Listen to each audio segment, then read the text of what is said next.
प्रिय मित्रों, स्वागत है आपका आपके अपने चैनल स्टडी विद प्रदीप पे। दोस्तों, जैसा कि आप जानते हैं, पूरे देश में कोरोना अपना प्रलय ढा रहा है। उसी के बीच में एक बड़ी खबर निकल करके आ रही है जो जानना आपको बेहद जरूरी है।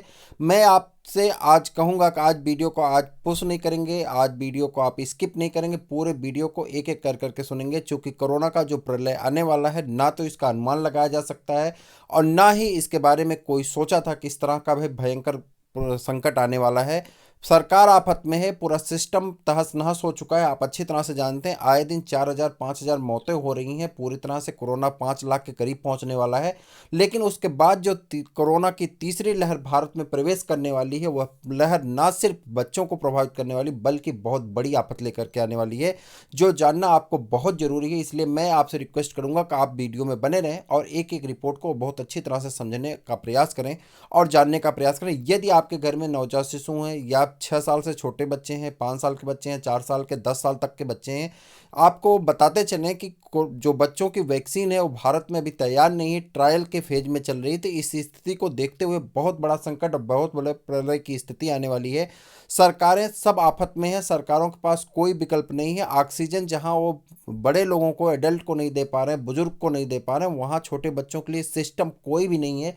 तो इस चीज़ को समझने के लिए आज आपको वीडियो में पूरा बना रहना चाहिए और पूरे वीडियो को आप देखिए, ना सिर्फ देखिए बल्कि अपने संबंधित जितने लोग हैं वहां तक आप वीडियो को पहुंचाइए। मैंने किसी वीडियो में आपको वीडियो को इस तरह से नहीं कहा है कि आप पूरा देखिए, अपने वीडियो को शेयर करिए, लेकिन इस वीडियो में मैं आपसे कहूँगा कि आपके जितने रिलेटिव्स हैं उन्हें जरूर शेयर करें। चूँकि अभी मौका है, अगर आज आप संभल गए तो संभल गए, वरना प्रलय का जब संकट आएगा तो जैसे आज 5 लाख केस हैं, लेकिन नवजात शिशु का जान बचाना और छोटे बच्चों का जान बचाना मुश्किल है और उसमें जाने बहुत ज़्यादा जाएंगी और पूरा भविष्य का, जो भारत का भविष्य है, वो चरमरा जाएगा। इसलिए आज आपका सतर्कता जो है आने वाले भविष्य को बना सकती है। तो एक एक करके पूरे रिपोर्ट को देखेंगे। अगर आप के पास हिंदुस्तान का पेपर आता होगा तो उसमें आपने देखा होगा। तो चलते हैं, देखते हैं एक एक करके क्या हाहाकार मची है और कैसे लेकर के पूरा देश संकट में है, सरकारें आफत में क्यों है। न्यूज़ चैनल इन सब चीज़ों को बहुत कम दिखाना चाहते हैं। हिंदुस्तान टाइम्स की रिपोर्ट है और मैं आपको एक एक करके सब कुछ यहाँ पे बताने का प्रयास कर रहा हूँ। भारत में कोरोना वायरस की दूसरी लहर से हाहाकार मचा हुआ है। अब कहा जा रहा है कि भारत में कोरोना संक्रमण की तीसरी लहर आई तो यह बच्चों के लिए खतरनाक होगी। जी हां, आप देखिए यहाँ पे स्पष्ट रूप से लिखा गया है कि तीसरी लहर जो आने वाली है वह बच्चों के लिए बहुत खतरनाक होगी और तीसरी लहर ऐसी मानी जा रही है कि मई के लास्ट तक आ जाएगी। मई के यानी 5वें महीने के लास्ट तक आने का अनुमान लगाया जा रहा है, जो बच्चों के लिए बेहद खतरनाक साबित होगी, जिसमें बच्चों की बहुत ज़बरदस्त मौत होगी। इवन ये समझ लीजिए कि जहाँ पे एडल्ट को लेकर के, बुजुर्ग को लेकर के हमारा पूरा सिस्टम, मेडिकल सिस्टम जो चरमरा चुका है, पूरा सरकार चरमरा गई है। सरकारों के पास कोई विकल्प नहीं है किसी तरह से जान बचाई जा सके। गांव में कोरोना का संकट है, शहरों में है, इंडस्ट्री में है, स्कूल में, कॉलेज में, हर एक जहां पे आप देखेंगे आपसे रिलेटेड 150 लोग अगर होंगे तो उसमें से 10 से 15 लोग कोरोना पॉजिटिव आपको मिल रहे हैं। इस स्थिति के बावजूद अब जो तीसरी लहर आने वाली है, एक तरफ तो खुद ही हमारे पास कोई सिस्टम नहीं रह गया, तीसरी सबसे बड़ी चीज़ यहाँ पे है कि बच्चों के लिए सबसे ज़्यादा खतरनाक, बच्चों की क्षमता कम होती है, उनके पास ऑक्सीजन रखने की या ऑक्सीजन को जो है डिजीज से लड़ने की क्षमता कम होती है, इम्यूनिटी कम होती है, कमज़ोर होते हैं बच्चे, तो कहीं ना कहीं उनके जान पे खतरा बहुत तेज आने वाला है। यदि आपके परिवार में बच्चे हैं तो पूरा वीडियो में आप जरूर बने रहें और अपने दोस्तों को भी बताएं। वीडियो को जल्दी से शेयर कर दीजिए, लाइक कर दीजिए, क्योंकि ये बहुत बड़ी खबर लेकर के हम आपके लिए लाए। ऐसे खतरे को देखते हुए बेहद जरूरी है कि हम वयस्कों के साथ ही बच्चों की सुरक्षा पर भी विशेष ध्यान दें। वयस्कों तक तो ठीक है, वयस्कों में जो एडल्ट हैं उनके लिए कोई दिक्कत नहीं, वो तो फेस कर लिए, लड़ लिए, बहुत सारे लोगों की डेथ हुई है। अगर आप देखेंगे तो बहुत वयस्क की डेथ हुई है और ज़्यादा मरने वालों की संख्या जो थी वो 18 साल से लेकर के 40 साल के बीच में है। जो मौत का आंकड़ा है 18 से 40 के बीच में बहुत तेज़ी से बढ़ा है, बहुत ज़्यादा लोग मरे हैं, चूँकि रोजगार, रोजी रोजगार, काम के लिए वो बाहर निकले हैं और जिससे कोरोना के संपर्क में आए और मौत बहुत बेतहाशा बहुत ज़्यादा हुई है। आज की अगर रिपोर्ट मान लें, आज जिस दिन हम वीडियो बना रहे हैं इस दिन की अगर हम रिपोर्ट को मान लें तो 4200 मौतें हुई हैं पूरे भारत में, जो कि अपने आप में एक बहुत बड़ा आंकड़ा होता है। आप खुद जानते हैं, बहुत सारी चीज़ें आप जानते हैं, देखे हुए हैं, तो उसमें कुछ कहने की जरूरत नहीं। न्यूज़ में अक्सर आप देखते हैं कहीं गंगा में 100 मिल रहा है, कहीं यमुना में 100 मिल रहा है, कहीं गोमती में 100 मिल रहा है, कहीं जो है आपके ब्रह्मपुत्र में 100 बह रहे हैं। ये 100 कहाँ से आ रहे हैं? 100 कहीं ना कहीं कोरोना के पेशेंट हैं जिन्हें जलाया नहीं जा सकता, दफनाया नहीं जा पाया। इस कारण उन्हें क्या हुआ, गंगा में, ब्रह्मपुत्र में, यमुना में डाल दिया गया और जो 100 बहते हुए कहीं कलकत्ता में मिल रहे हैं, कहीं बनारस में ऊपर आ रहे हैं। तो एक कहीं न कहीं बेहद संकट, और जब बच्चों पे आएगा तो कितना भयंकर होगा, इसे आप अनुमान लगा सकते हैं, समझ सकते हैं। चूँकि हमारे पास ना तो दवा है और ना ही कोई सुविधा है, ना ही कोई सिस्टम है, चूँकि सभी हॉस्पिटल बंद हैं और बच्चों के पास इम्यूनिटी इतनी नहीं कि वो 1 दिन 2 दिन लड़ सकें। तो ये वीडियो को अपने दोस्तों तक पहुँचाइए। जो भी इसमें सुझाव दिए गए हैं, समस्याएँ दी गई, कारण दिए गए हैं, वो सारी चीज़ों को ध्यान से देखिएगा। लक्षण, सुझाव, समझाओ, सारी चीज़ें आपके, और जो फर्स्ट एड की दवाइयाँ वो अपने घर में अगर आपको मिल जाए तो ज़रूर रख लीजिए, जो आने वाले दिनों में आपके काम आएंगे। विश्व स्वास्थ्य संगठन के एक सेकेंड विश्व स्वास्थ्य संगठन ने कुछ तरीके बताए हैं जिन्हें अपनाकर बच्चों को कोरोना संक्रमण से सुरक्षित रखा जा सकता है। क्या है उसे देख लेते हैं। 6 साल से बड़े बच्चों को मास्क लगाएं, यानी जो 6 साल से बड़े बच्चे हैं उन्हें मास्क लगा कर रखने की सलाह दी गई है, ताकि वो ज़्यादा से ज़्यादा मास्क लगाएं और पब्लिक प्लेस पे ना जाएं। देखते हैं क्या है। विश्व स्वास्थ्य संगठन और यूनिसेफ का कहना है कि 6 साल से 11 साल तक के बच्चों को मास्क पहनना इस बात पर निर्भर करता है कि वे जिस क्षेत्र में रह रहे हैं वहाँ संक्रमण की स्थिति क्या है। पूरे भारत को अगर हम इस समय अगर रखा जाए तो रेड लाइन पे आ जाएगा। पूरे भारत का कोई ऐसा शहर नहीं है जहाँ पे कोरोना का पेशेंट नहीं है, गांव नहीं है कोई जहाँ पे कोरोना का पेशेंट नहीं। इवन अगर देख लिया जाए, नज़र उठा करके देखें तो खानदान को अगर देखें तो हर एक परिवार में, हर एक खानदान में एक ना एक पेशेंट, एक दो पेशेंट हैं जो बच्चों के लिए संकट का कारण बन सकते हैं।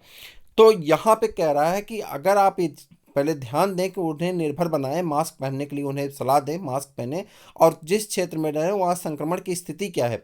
साथ ही याद रखें कि 2 साल से छोटे बच्चों को मास्क न लगाएं। देखिए यहाँ पे स्पष्ट रूप से लिखा गया है कि साथ में याद रखें कि 2 साल से, यूनिसेफ का कहना है, मैं नहीं कह रहा हूँ, ये यूनिसेफ का कहना है, यूनिसेफ और WHO का कहना है कि 2 साल से जो छोटे बच्चे हैं उन्हें मास्क ना लगाएं, यानी उनकी देखभाल और सुरक्षा बहुत ज़्यादा करनी होगी। जो नवजात शिशु, चाहे वो 6 महीने के हो, साल भर के हो, 3 महीने को, 2 महीने को, 1 दिन को, 10 दिन को, यानी 2 साल तक के जो बच्चे हैं उनकी सुरक्षा को और तेजी से ध्यान देना होगा। क्या आप देखिए, साथ में याद रखें कि 2 साल से छोटे बच्चों को मास्क ना लगाएं। अभिभावक बच्चों को सोशल डिस्टेंसिंग के बारे में बताएं और समझाएं। चूंकि बच्चे होते हैं तो छोटे बच्चे होते हैं, कोई ना कोई उन्हें खिलाने के लिए ले लेता है, उन्हें अपने पास बुला लेता है, और बच्चे किसी न सबके पास जाना चाहते हैं, वहाँ पे क्राउड में रहना चाहते हैं, खेलना चाहते हैं ग्रुप में। तो इसे जरूर बचाएं। बच्चों में बार बार हाथ धोने की आदत डालें। लक्षण क्या होंगे, लक्षण जान लीजिए। लक्षण जैसे जान लीजिए, आप तुरंत फर्स्ट एड लीजिए और डॉक्टर से तुरंत संपर्क करिए। चूंकि लक्षण बच्चों के कुछ अलग हैं, जो कि कोरोना के आप सामान्य लक्षण जानते हो उससे अलग लक्षण दिखाई पड़ रहे हैं। कहीं आप चेचक के चक्कर में बच्चे की जान ना ले लें, इसीलिए हमको वीडियो बनाने की आवश्यकता पड़ी है। यहाँ पे ध्यान से देखेंगे आप, लक्षण लाल चकत्ते दिखे तो सतर्क हो जाए। अगर बच्चों के, देखिए बच्चों के 1-2 दिन से ज़्यादा बुखार रहे, पहला तो उनके शरीर पर अगर लाल चकत्ते दिख रहे हैं और 1-2 दिन से ज़्यादा अगर उनको बुखार रह रहा है तो तुरंत आप डॉक्टर के संपर्क में। अगर बच्चों के शरीर और पैर में लाल चकत्ते हो जाएं, यानी अगर उनके शरीर में और पैर में लाल चकत्ते हो जाए, तो आप अच्छी तरह से जान लीजिए कोरोना का तीसरा संक्रमण है, थर्ड स्ट्रेन है, और जो बच्चों के लिए भयंकर है। बच्चों के पैर में, शरीर में और पैर में लाल चकत्ते दिखाई पड़ने लगेंगे।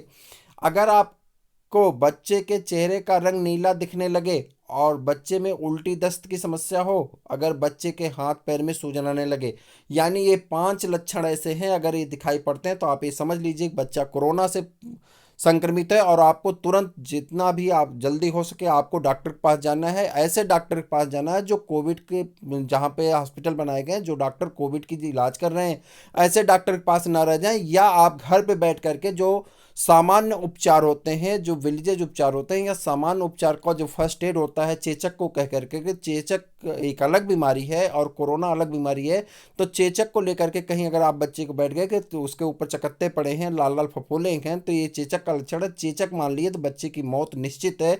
इसलिए आपको जितना जल्दी हो सकता है हॉस्पिटल पहुंचने की आवश्यकता होगी। ये तरीके अपनाकर बच्चों को मजबूती दें।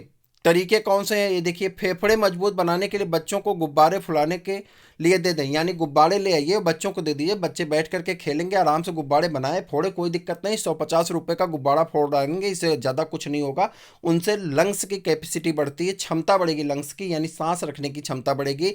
तो पहला सबसे बड़ा कारण जो यूनिसेफ द्वारा सुझाया गया, यूनिसेफ की रिपोर्ट के हिसाब से बच्चों को क्या करना है, फेफड़े मजबूत बनाने के लिए बच्चों को गुब्बारे फुलाने की नसीहत दी गई है, यानी बच्चों को दे दीजिए गुब्बारे फुलाने, जिससे उन्हें गैसियस एक्सचेंज ज़्यादा तेज होगा।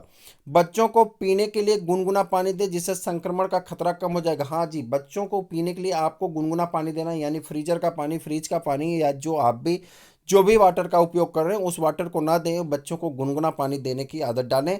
कम दीजिए, ज़्यादा गर्म पानी बच्चों को पिलाने से भी उनके किडनी के ऊपर असर आएगा, इसलिए आपको गुनगुना पानी को गर्म करके ठंडा करके उसे ढक करके रखिए और गुनगुना पानी बच्चे को पिलाइए। ज़्यादा गर्म पानी भी मत दीजिए और कोशिश करिए कि बच्चे को जितनी बार पानी दीजिए गुनगुना दीजिए, ज़्यादा से ज़्यादा पानी पिलाइए और बहुत गर्म ना हो, उसे बस अच्छी तरह से उबला हो, उबाल करके ठंडा किया गया पानी हो, बस बात इतने से पानी को अच्छी तरह से उबाल के ठंडा कर लीजिए। गुन गर्मी का दिन है तो आप गर्म पानी बच्चे को नहीं पिलाएंगे, नहीं तो उसके किडनी पे और उसके डाइजेस्टिव सिस्टम पे असर पड़ेगा। इस बात को भी आपको ध्यान रखना है। अगर बच्चा थोड़ा बड़ा है तो उसे सांस वाली एक्सरसाइज कराएं। जो सांस वाली एक्सरसाइज आपने अलग अलग टीवी प्रोग्रामों में देखा है, बाबा रामदेव ने दिखाए हैं बहुत सारे प्रोग्राम ऐसे, तो उस पर दिखाइए बच्चों को सांस लेने वाली एक्सरसाइज कराएं। बच्चों की इम्यूनिटी बढ़ाने के लिए खट्टे फल खाने के लिए दें। खट्टे फल ले आइए, जिससे संतरा है, आपका नींबू है, उसे ले आएँ और बच्चे को दीजिए, जिससे बच्चा खाएगा। खट्टा फल खाने से क्या होगा कि उसकी इम्यूनिटी तेज़ी से इंक्रीज करेगी, इम्यूनिटी बहुत तेज़ी के साथ क्या होगी, बढ़ेगी। अगला है आपका, बच्चों को बैक्टीरियल इन्फेक्शन और वायरल इन्फेक्शन से बचाने के लिए हल्दी वाला दूध दें। जी हाँ, यहाँ आप देखिए अच्छी तरह दिया गया है, बच्चों को बैक्टीरियल इन्फेक्शन तथा वायरल इन्फेक्शन से बचाने के लिए हल्दी वाला दूध दें। यानी बच्चा नॉर्मल दूध तो पी रहा होगा, 10 साल 11 साल का बच्चा है तो उसे 1 गिलास 2 गिलास आप दूध देते ही होंगे, तो उस दूध में आप हल्दी मिला करके उस बच्चे को हल्दी वाला दूध दें, जिससे क्या होगा, बच्चे के अंदर क्षमता बढ़ जाएगी और वो क्षमता बैक्टीरिया से भी लड़ेगी, यानी उसकी जो इम्यूनिटी है वो बिल्डअप होगी और बैक्टीरिया से भी लड़ेगी और वायरस से भी लड़ेगी। किसी प्रकार की उसको कोई समस्या नहीं आएगी। बच्चों को इस बीमारी के बारे में और सावधानी के बारे में समझाएं, डराएं नहीं। बच्चों को इस बीमारी के बारे में बताएं, सावधानी के बारे में बता दें, डराएं नहीं कि ऐसा कर देने से तुम्हें हो जाएगा। देखिए 90% जो ऐसा माना जाता है कि जो 90% पेशेंट मरे हैं, उस 90% पेशेंट हार्ट अटैक से मर गए। उनको बस इतना बता दिया कि आपको कोरोना है, तो उन्होंने अपने जो अंदर की क्या कहते हैं पॉजिटिव एनर्जी, उसे उन्होंने खो दिया और ये सोच लिए कि कोरोना है तो मेरी तो मौत है, और हार्ट अटैक से ज़्यादातर केसेस ऐसे आए हैं कि जो हार्ट अटैक से मौत हो गई। तो इसका सीधा सा असर ये है कि बच्चों को आपको डराना नहीं बल्कि उन्हें सतर्क करना। सतर्क करना और डराने में बड़ा अंतर है, तो बच्चों को सतर्क करिए, डराइए नहीं, और बच्चों को ज़्यादा से ज़्यादा सुरक्षा की दृष्टि से रखिए। चूँकि अगर बच्चे में कोरोना आया तो सरकार ऑलरेडी हाथ उठा चुकी है, तो फिर क्या होगा ये आप अच्छी तरह से समझ सकते हैं। और आपसे ज़्यादा ज़रूरी आपका बच्चा है, चूँकि वर्तमान और भूत से ज़्यादा इम्पोर्टेंट भविष्य होता है, तो भविष्य को आपको बनाने के लिए आपको बच्चे की सुरक्षा रखना बहुत ज़रूरी है। अगर आप थोड़ी सी देखभाल कर लेते हैं, शादी विवाह मैरिज एनिवर्सरी बर्थडे इत्यादि अगर आप नहीं जाएंगे तो कोई कुछ नहीं बिगड़ेगा, लेकिन अगर आपके बच्चे को कुछ हो गया तो पूरी ज़िंदगी आप घूमते रहेंगे पार्टी में, कोई फ़ायदा होने वाला नहीं है। अगर अभी नहीं सुधरे तो फिर जान से जाएंगे, बच्चे जाएंगे, फिर आप खुद सुधर जाएंगे। दुनिया को समझाने की कोई आवश्यकता नहीं होगी, चाहे आप समझें या ना समझें।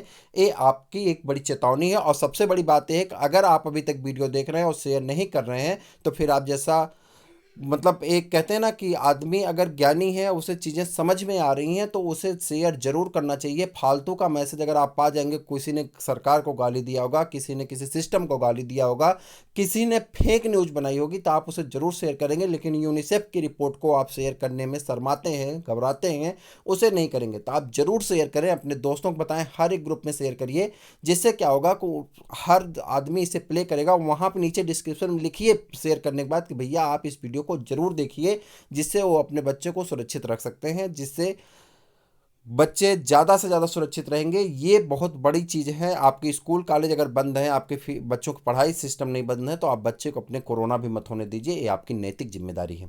मोबाइल और तनाव से रखें दूरी। तनाव केवल वयस्कों में नहीं होता बल्कि छोटे बच्चों में भी इसका शिकार बनते हैं। छोटे बच्चे और डिप्रेशन में जाते हैं। आप देखिए जब एग्जाम आता है, छोटे बच्चों को लूज मोशन होने लगता है, तो एग्जाम के टाइम जब उनके रिजल्ट की टाइम आते है तो उनको रात को फीवर हो जाता है। तो ये डिप्रेशन ऐसा नहीं है कि सिर्फ बड़े लोगों को होता है, आप ही को डिप्रेशन होता है, आप ही बीपी बढ़ती, आप चिल्लाना शुरू करते हैं, नहीं, छोटे बच्चों को भी होता है। इस बात को हर वक्त ध्यान रखें कि कहीं बच्चा तनाव में ना आ जाए। आपके समझाने के तरीके ऐसे होने चाहिए कि बच्चा समझ भी जाए और उसे डरे भी ना। यानी मास्क लगाना शुरू कर दे, सैनिटाइजर लगाना शुरू कर दे, हाथ धुलना शुरू कर दे टाइम टाइम से, बाहर की चीज़ें खाना बंद कर दे। ऐसा ना डरवा दीजिए कि बच्चा डिप्रेशन में चला जाए। रात को अगर उसको थोड़ी सी खांसी भी आ जाती है, सोच लेंगे मुझे कोरोना हो गया, पता चला सुबह तक बच्चा ही ना हो, ऐसी समस्या ना आए। तो आप बच्चे को सतर्क जरूर करें, डराएं नहीं और तनाव में कदापि ना रखें। देखिए, तनाव केवल वयस्कों को नहीं होता बल्कि छोटे बच्चों को भी इसके शिकार बनते हैं। ध्यान रखें कि तनाव का असर शरीर की प्रतिरक्षा प्रणाली पर पड़ता है, ये सबसे बड़ी चीज़ है। तनाव जब अगर आपके ऊपर तनाव आएगा, आपको किसी प्रकार के तनाव होगा, तो आपकी प्रतिरक्षा प्रणाली कमजोर होती ही जाएगी। इसीलिए जो चिड़चिड़े लोग होते हैं उनकी प्रतिरक्षा प्रणाली बहुत कमजोर होती है, किसी भी डिजीज के जल्दी ग्रसित होते हैं।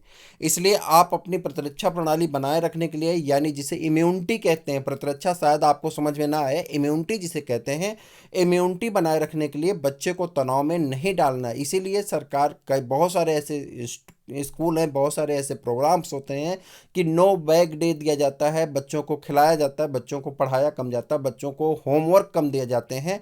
हालांकि आजकल का होड़ कुछ ज़्यादा बढ़ गया है, जिसकी वजह से बच्चों के बाल पकने लगे हैं, आँख खराब होने लगी है, डिप्रेशन में बच्चे जा रहे हैं, शुगर के पेशेंट हो जा रहे हैं, बीपी के पेशेंट हो जा रहे हैं। 5 साल 7 साल 10 साल 8 में 6 में पढ़ने वाला बच्चा बीपी का पेशेंट हो रहा है, बाल पक रहा है। इसका कारण यही कि होड़ लगी कि हमारा बच्चा टॉप आना चाहिए, जिसमें गार्जियन इतना प्रेशर उस पर डाल दे रहे हैं जिससे बच्चे के जो नैतिक विकास हो नहीं हो रहा है। और अगर आप देखेंगे तो इस जमाने में बच्चों में बौनापन पाया जाना एक सामान्य सा लक्षण हो गया है, बच्चे बौने होते चले जा रहे हैं। इसका सीधा सा असर है किसका, उसकी प्रतिरक्षा प्रणाली कमजोर होना और उसमें तनाव का ज़्यादा पाया जाना।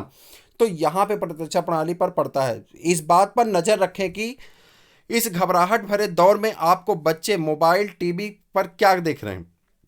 देखिए, बच्चे मोबाइल टीवी पे क्या देख रहे हैं ये जानना बहुत ज़रूरी है, क्योंकि न्यूज़ चैनल वाले और बहुत सारे ऐसे रिपोर्ट हैं, लाश दिखा रहे हैं, जलती हुई लाश दिखा रहे हैं, लाशों का ढेर दिखा रहे हैं, जिससे क्या होता है देख करके इंसान के अंदर डर आ जाता है।